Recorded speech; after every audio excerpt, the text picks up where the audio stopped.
Parting has been such sweet sorrow. Welcome back, my spooky confidants. I'm KingGeorgeio, and as you can see, the Resident Evil review series is back, just in time for Halloween, I might add. Not. So prepare to enter the survival horror once again as we take a look at Code Veronica.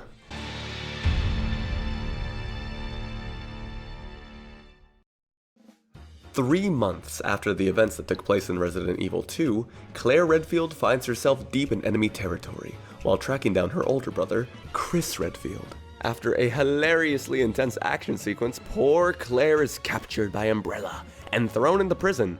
But not just any prison, an island prison populated by perplexing puzzles. Who installed this f***ing door? Who is it protecting and from what? Luckily for Claire, she isn't in prison for long as a sexy man comes and just lets her go. He's like, yeah, so there's been an outbreak of zombies. Everyone pretends to be shocked here. Sadly, this guy got chomped, so there's not much hope for him. With that, Claire's adventure begins.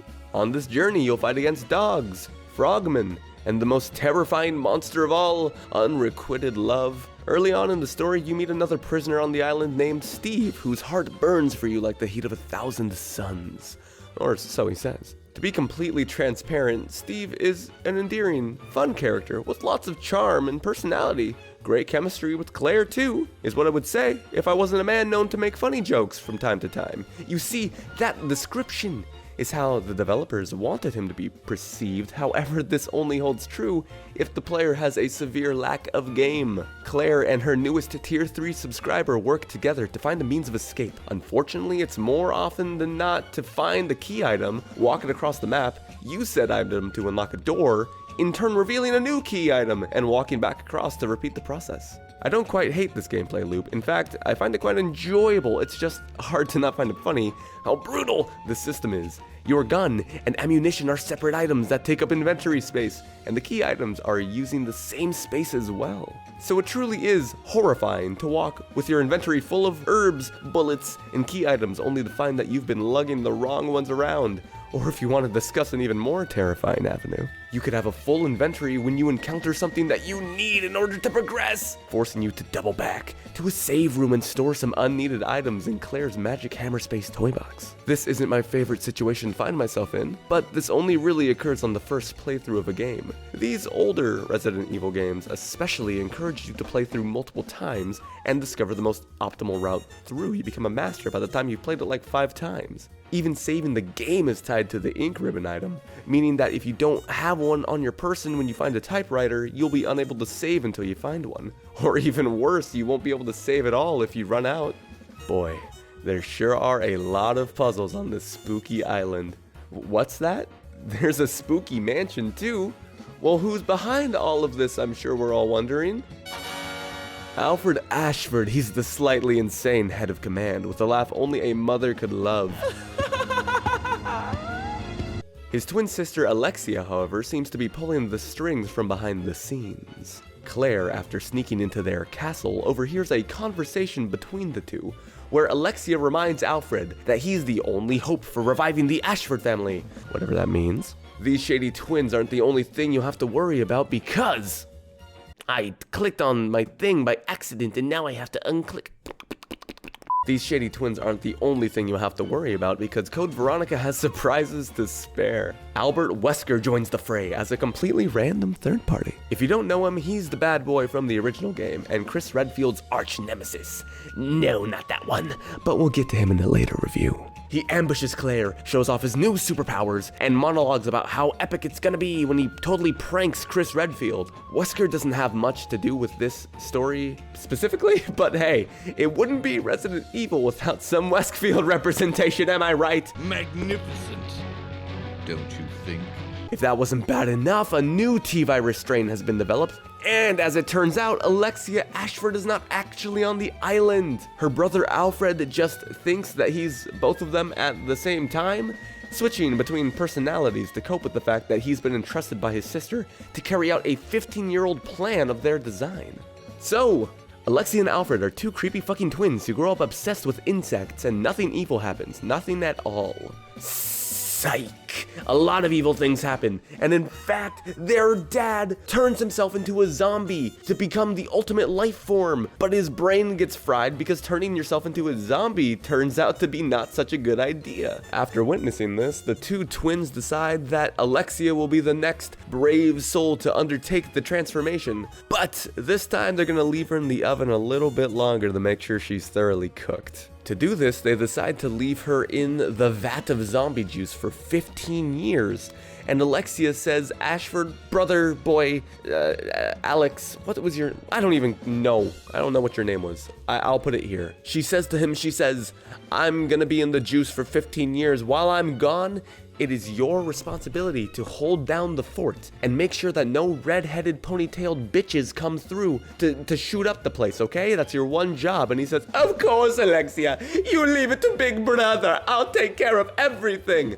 Oh no, Alexia, it seems that a red-headed femme fatale has invaded the mansion. I failed you, Alexia. I failed you so hard. After finding out about this, Claire and Steve say, okay, that's it. Let's get out of here. And blow this baby up! So they do, but in a last-ditch effort, a tyrant zombie creature is sent after them and stows away on their plane. Claire has to fight the creature and knocks it off like it's Uncharted 3. Just when Claire and Steve think that they're safe, someone takes control of their plane and sends them on a one-way trip towards the Antarctic, to another creepy zombie base where the second half of the story takes place. You see, this game actually is cut up into two halves. Part 1, you play as Claire, and Part 2, you actually play as Chris, who goes through the entire prison island and then goes to find his sister on the Antarctic base. Earlier in the story, Claire contacts Leon to tell her brother that she is in danger and he is in danger too. But if Claire was looking for Chris, why didn't she just ask Leon, who can clearly contact him whenever he wants? But I guess that's neither here nor there.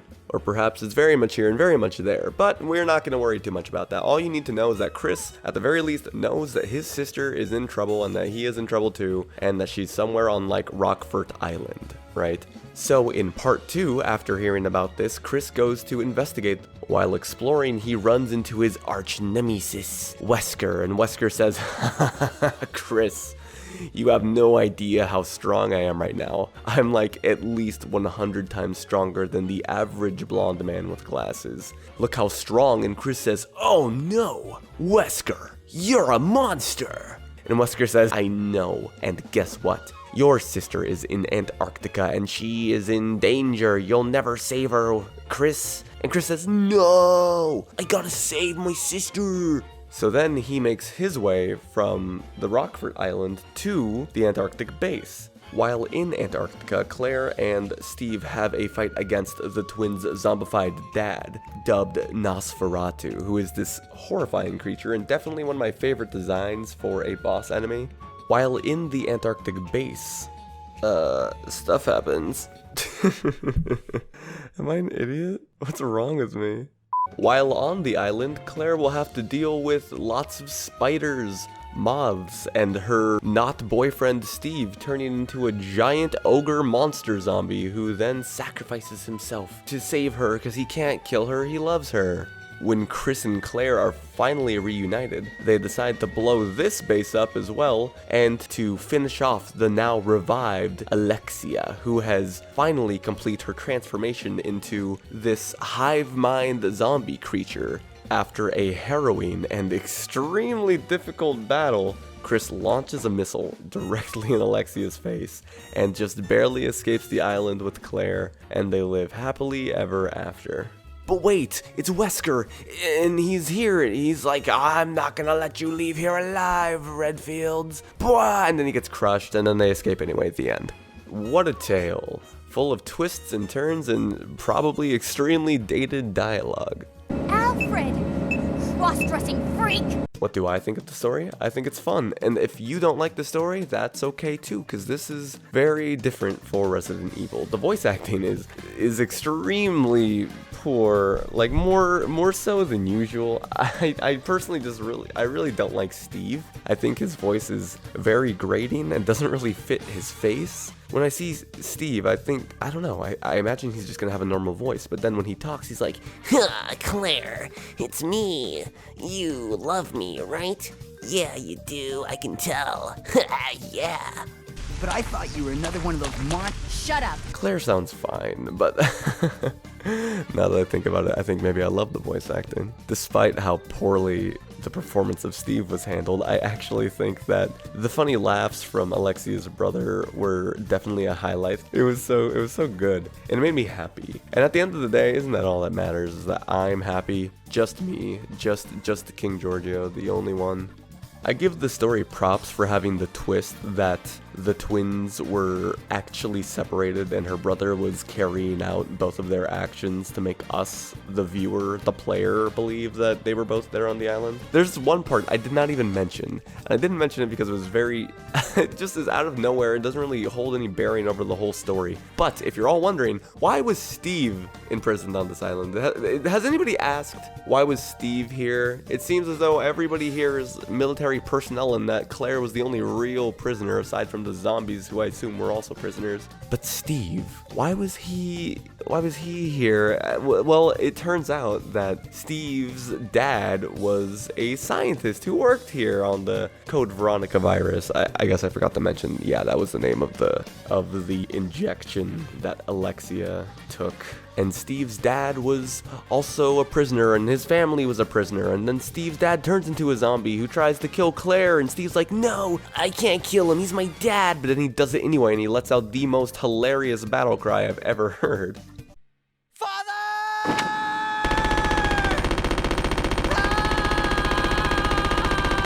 So that was a little bit, yeah, I don't care. The whole plot hole where Claire is looking for Chris is a bit hard to overlook. The whole reason she's captured is because she was looking for her brother in enemy territory.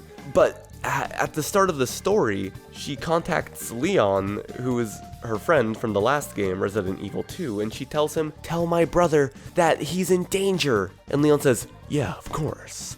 I wouldn't have any other way. I'll contact him right away. But if Leon can contact him at any time, why doesn't he just get Claire and Chris in contact? That doesn't make any sense. And eventually, he actually does, because he sends Chris to Rockford Island to go help Claire, but why couldn't they have met at like a Starbucks or something? It's terrible. It's a terrible plot hole, and it's probably the worst one I've seen in a Resident Evil game. But I had fun anyway, because I like solving puzzles and exploring varied areas, and that's essentially what Code Veronica gave me. I would have to say that if this game got a remake, they could probably remedy a few of these plot holes, but until then, I would say it was okay. Code Veronica is a very similar game to the first two, but with modern advancements that give it its own style that would never be replicated. It does have the corridors with the switching camera angles, but instead of a hard cut, the cuts sometimes are abrupt and sudden, but a lot of times the camera will dynamically shift and move along with Claire. It gives it a very new feeling. It feels very modern. It feels very advanced. And when I first saw it, I was like, whoa, that's fancy. That's a nice little flair. It really makes it not so jarring when it suddenly cuts, because that little bit of movement, you kind of get a moment to adjust that the camera is about to shift direction. The inventory problem is a problem in all of the classic Resident Evil games. I'm not gonna knock it points for it because it's just the gameplay loop. I think that everything was funneled pretty properly. The only one I thought was a little strange was the Luger's puzzle, but aside from that, everything was placed in an area convenient enough for Claire to get back to a save room box. But then it begs the question, why even have the limitation if you're gonna have so many boxes? But I digress. I feel this is my personal favorite classic Resident Evil game. Although the story is not my favorite, the actual gameplay and the locations of Rockford Island, the Antarctic Lab, the Part 1 and Part 2 style linear progression, I liked all of those things because most Resident Evil games are split up into two stories, but usually story 1 and story 2 are interchangeable. You can play them in any order and it does not necessarily matter who who's who because the stories are going to be practically identical. But in Code Veronica, it's very specifically Claire first, and then Chris explores the island after you have blown it up and goes to Antarctica to find you. They are very distinct, and I've always liked that. My favorite area in particular was the mansion that was hidden at the top of Rockfort Island after you finally get those damn Lugers. I also think that the intro to the game was very good because the whole area isn't really open to you yet. It's kind of this small facility where you get an idea for how Resident Evil is going to play. It's a very small facility of the cell where you spawn in, a graveyard, an open area with a gate to leave the area, and then a house with some dogs. It's a very tiny little spot, but it teaches you, hey, you're going to be moving around, you're going to be backtracking, you're going to find items, and you're going to bring them to new locations. And sometimes you're going to have to leave your items behind, which it teaches you with this metal detector door. I guess, even though I complained about that earlier, I see its purpose. The bosses were a little bit of a mixed bag. I would say the final boss for this game is probably the worst final boss I have ever played in a Resident Evil game. I have not died on a Resident Evil boss this many times in my entire life, where minions come after you by the tens of thousands. In this game, if you take damage, you stop whatever animation you were going to do. So you can get caught in a stun lock where you get comboed like it's your first fighting game tournament and you're going up against the guy who's about to win the whole thing. You don't get a chance to play. What makes it even worse is that if you finally manage to defeat Alexia and get her to the point where she's flying around the map and you have only a few seconds to hit her with the rocket launcher, you have to aim the rocket launcher in real time. And if you lose, you have to start the battle all over again from not even from the battle start, from your last save. It's brutal. If they were going to have you do this, they should not have made her zip around so wildly. You don't necessarily aim at her, you need to aim at where you think she's gonna be. And don't even get me started with the Moth Hallway. The hallway is so narrow, it's nearly impossible to avoid them. So you need to have a special item to heal yourself. The fact that this hallway is here means that you're gonna have to get poisoned and backtrack to go find the poison healing herb because you're gonna die. Those two things in particular bring down the game, but there are so many highs here, so many advancements. This was PS2 and Dreamcast. We were a whole generation up from the PS1, so it looks far better than any other Resident Evil game that had come out previously. It's my personal favorite, even with these flaws. Without further ado, we are entering the lightning round of good shit and bad shit, which is part of the episode where I tell you all the things I liked and all the things I didn't like so much. So let's start right now. Again, I love this laugh. These action scenes are probably the best parts of the game, I cannot lie. I love that there's a secret to actually save this guy if you kill the worm boss with Chris in a fast enough time. I like little secrets like that. Totally not required, just fun. This jump scare is really funny. This hallway, this whole set piece is so beautiful looking. It is stunning. I loved this. Even though I don't like Steve, I loved this. The design of Nosferatu is top notch. Definitely some of the best Capcom has ever come out with. Now I'm gonna tell you all the stuff that sucks ass about Code Veronica. Steve. Just Steve. Why can't Claire just tell Chris to meet her using Leon? Why can't she do that? The entire Alexia boss fight. Unbelievably annoying. Why is Wesker even here? Just so anticlimactic. What a return. And with that, we are finally finished with the Code Veronica review. A video 3 years in the making. Has it been 3 years? I'm so much older now. I hate it. But hey, at least I got it finished. And next up, we're gonna be working on Resident Evil 4 or something else. I just needed to finish this so I could start on something new. I got burnt out for many years, as you can see, and I'm finally ready to come back with a vengeance. I finally have my own PC. I'm a little bit older. I'm a little bit wiser. I think that I can finally start making some reviews again for all of you guys. And if you want to see me stream the footage for this, you can come find me on Twitch, which is going to be linked in the description below. Twitch.tv/KingGeorgeio. That rhymes. Oreos. Make sure to subscribe to KingGeorgeio for more videos like this one and leave a like so that I can feel better about working so hard on videos that get nearly tens of views. So yes, I will catch you guys in the next video.